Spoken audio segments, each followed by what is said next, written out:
Hi, I'm Joe Feeks, editor of Poultry Health Today, and with me is Dr. Phil Steyer. He's the head veterinarian at Sanderson Farms. Phil, always good to see you. Likewise, thank you. Now, Phil, you were expressing concerns to me earlier about what you perceive to be an anti-technology movement. Could you talk about that? I guess we're very concerned about the popular movement right now, the folks asking for producers to do without the modern conveniences of antibiotics in particular. And I just think there's unintended consequences when folks ask us to go back in time. We can think about, for example, the 1950s farm as a real nice view of the red tractor, red barn, birds outside, a few cows here and there. Those farmers don't exist anymore. They can't make a living doing that. So going backwards in technology is not the way we're going to take care of ourselves right now. I like to use the analogy is think of transportation. If we want to go back and technology, what's more romantic than a horse and buggy?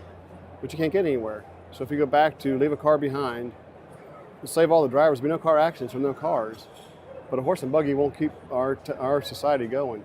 So I think sometimes when folks ask for a romanticized idea, they don't understand the consequences of what they're asking for.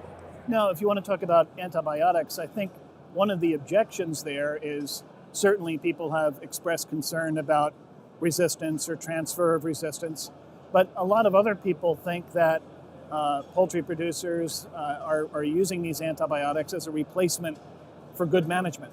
What are your thoughts? Well, it's just a lack of knowledge. It's not understanding that we improve technology every year. I just spent the last 2 days listening to the latest greatest out of our land-grant universities. We're federally funding research to improve animal production. We have the best housing there's ever been. That being said, there's still ongoing disease challenges, whether it's necrotic enteritis on a daily basis, whether it's an odd respiratory disease that's going to hit us. Things happen. So that when we want antibiotics to help alleviate animal suffering, we're not trying to do anything more than that. Between genetics and the technology of the housing, our growth rate, our livability, all that's improving. However, still bad things happen. And you need to have tools to stop those bad things. If we totally forego any type of therapeutic interventions, they don't need a veterinarian. So consumers need to be educated, but in fairness, they're not the only ones driving this. I mean, there are other poultry companies that are moving ahead with no antibiotics ever, or some are just cutting back on certain types of antibiotics, and that's what their market is calling for.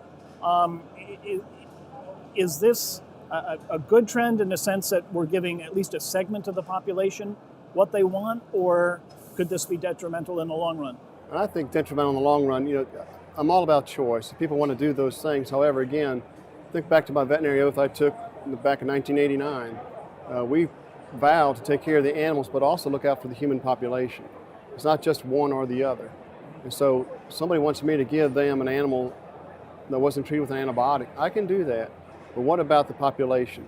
There was a talk just given today that showed the environmental impact of withholding antibiotics, what we already know compared to conventional antibiotic use versus those people that swore to never use antibiotics. It's going to be a lot more birds being used, a lot more birds lost, a lot more land consumed, a lot more manure being produced because they're less efficient. All those things are environmental impacts. That's not good. So if more people want that, there's going to be more birds demanding that, or more birds produced that way. It's not going to be positive for the environment. Can people do that? Yes, they can. Do they really want to do that? I don't think they do.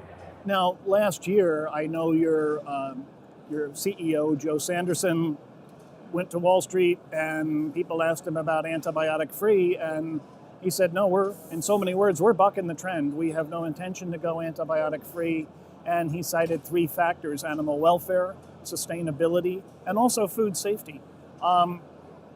Did he talk with you about that before making that statement? Definitely. And we're all on board on that program. I think the industry would like to say that. I think we have, quite honestly, special interest groups that got in front of some buying boards and said, okay, this is what the American consumer wants. But quite honestly, the American consumer wants was a safe, wholesome product. I think we can use a Chipotle example. I mean, unfortunately for them, but they kind of went on their own marketing scheme, marketing local. They went outside the normal confines of safe food, and that came back to haunt them. And so when you start going outside our normal proven technologies, you don't know what's going to get you. So I think there's a big risk, food safety right now. There's also How other so? risks. What's the impact on food safety in your mind?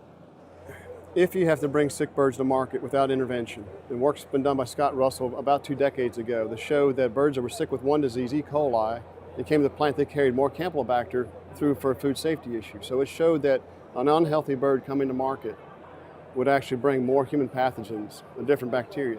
So if we're going to say, okay, we're never going to treat an animal no matter what, then we don't know for sure what else we're going to bring into the package with that. And it could be harmful to the consumer, which we don't want to do that. But we truly believe we take care of the animal, the most healthy animal coming in is going to be the most healthy product for our consumer. Now, when you think about antibiotic-free birds, they're getting vaccines, but they are getting synthetic anticoccidials, so in many ways they're antibiotic-free but not antimicrobial-free. Do we need to take a look at how we define or classify some of these other products like ionophores? I think we need to go back and trust our agencies that have the oversight, the FDA, the USDA. These compounds came out years ago through all these safety measures.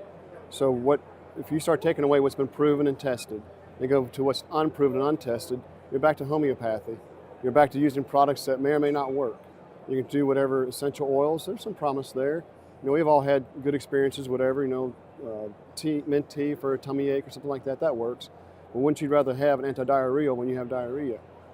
It doesn't make sense to give up technology. Things have been proven and tested by the FDA, by the USDA, and go into products that haven't been tested and proven. Things are going to happen. Animals are going to have parasites, that's given. You raise chickens on the ground, no matter where in the world you are, they're going to have Eimeria coccidiosis. It's going to happen. E. coli, it's always with us. Until we start taking eggs by C-section, baby chicks are always going to hatch with E. coli. We're going to have these bacteria and these protozoan the whole time. To think that we can do without our products means we're going to have to change everything we're doing and not have as many birds possible. But on the animal welfare front, a lot of the veterinarians who are working these antibiotic-free farms, and as I mentioned, they took the same oath that you did. So isn't it reasonable to assume that these birds are in good hands? They're in good hands, but again, caring and doing are two different things. I can care all day long about something if I can't do it. If I'm working on the confines in the marketing niche, whatever that is, I'm working for a corporation. I get in a paycheck, not by the chickens. I have my client and patient. My client says we're not going to do these things. I can't treat the patient that way. So as a veterinarian, I may know what's best, but I may not be allowed to do what's best. So you go back to who is paying the bills. It's the client, it's not the patient. So these folks that are going to forego interventions may not be their first choice, but they're going to try to do the best they can with what they've got. And they're going to accept. We're going to lose another % more birds. That's not animal welfare. When your mortality is your ultimate measure of animal well-being, you have dead chickens. It's not a good thing for that chicken for sure.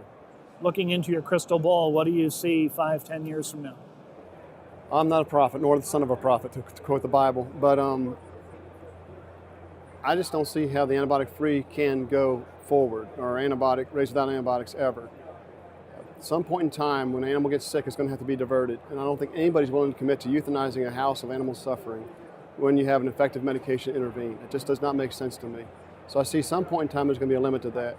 And then eventually, when everybody's asking for raised without antibiotics, when everybody's special, nobody's special, to quote a movie, then the price is going to flatten out, and then the producers aren't going to be as sustainable. Somebody's got to fall out by the wayside.